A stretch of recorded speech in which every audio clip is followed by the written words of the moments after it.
Well, we are still dealing with the coronavirus pandemic, and it has put a lot of things on hold, including for some family planning. But women who are already pregnant face a tough question now. Should they receive the coronavirus vaccine? According to the CDC, pregnant women are at a higher risk for severe COVID-19 complications and death. And as vaccines roll out, officials say the benefits could outweigh the risks. So joining me now to talk a little bit more about this is board-certified OB-GYN with Baylor University Medical Center, Dr. Jessica Shepard. Really happy to see you, doctor. Should let everyone know the doctor and I are friends, even before this, outside of this. So it was great to see that you were coming on the show this morning.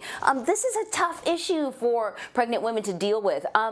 Let's just reiterate, does the CDC say that the vaccine is safe, and are they recommending it for people who are pregnant or women who are trying to get pregnant?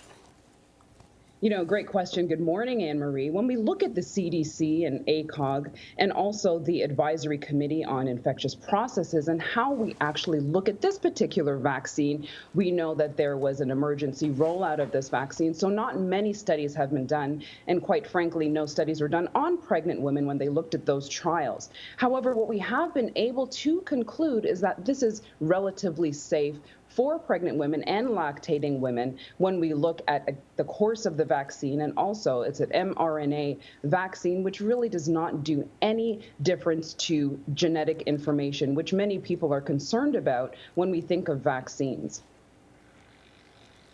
So, Dr. Fauci mentioned what you said, which is, typically pregnant people are not part of clinical trials, but often clinical trials include thousands and thousands of people, and someone's bound to get pregnant during a trial. So do we know if there was or has been any data collected at all, maybe just sort of by happenstance as a result? I know these clinical trials may have been different than other drugs because, as we already know, there's a much shorter period for the trial, and clearly, it's Operation Warp Speed. These vaccines were fast-tracked.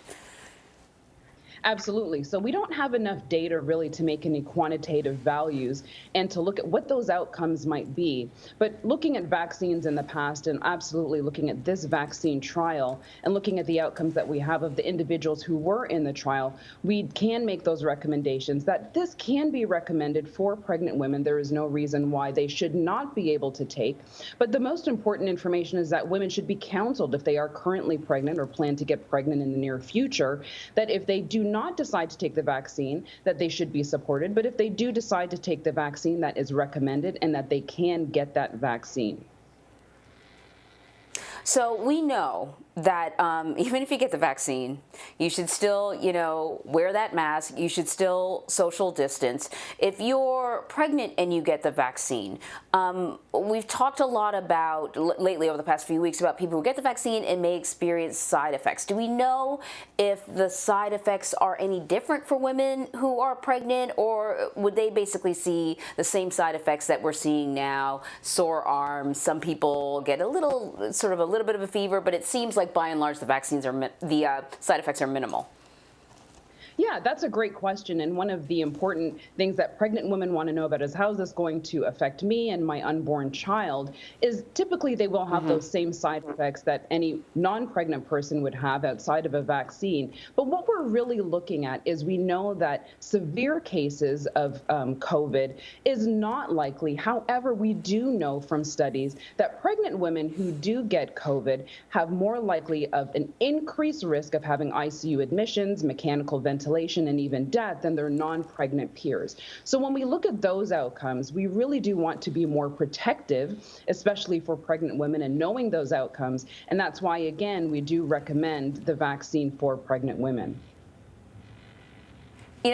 This pandemic has had a lot of people sort of thinking twice about all kinds of medical procedures, putting off medical procedures that maybe if it was an option to them.